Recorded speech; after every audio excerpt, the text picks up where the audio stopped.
ஆண்டவர்கிட்ட இருக்கக்கூடிய பெரிய ஆசீர்வாதம் என்ன தெரியுமா? ஒருத்தனை பிடிச்சிட்டா ஆண்டவருக்கு அவர் ஆசீர்வதிக்கிற மெத்தட் இருக்கு பாத்தீங்களா, அது அப்படியே அப்படி இருக்கும். அப்படி அள்ளி விடுவாரு.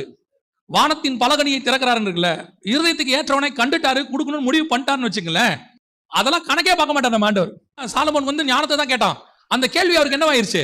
அந்த ஜெபம் பிடிச்சிருச்சு. உடனே சொல்றாரு, என்ன ஞானம் அதையும் கொடுக்குறேன், கேளாத ஐஸ்வர்யம் தரேன் வச்சுக்கோ அப்படிம்பாரு.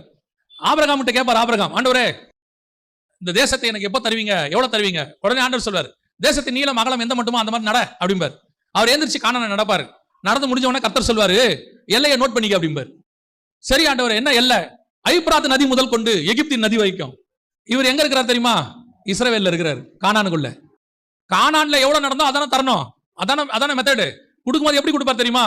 13ஆம் அதிகாரம் 15ஆம் அதிகாரம் ரெண்டுல இருக்கும். நீங்க அப்புறம் வாசித்து பாருங்க ஆதியாகமத்துல. ஆண்டவர் சொல்வாரு, ஐபிராத் நதி முதல் கொண்டு எகிப்தின் நதி வரைக்கும் அள்ளி கொடுக்குறாரு. ஈராக்கை எடுத்துக்கோ, சிரியா எடுத்துக்கோ, லெபனான் எடுத்துக்கோ, இந்த பக்கம் ஈஜிப்ட பாதி எடுத்துக்க.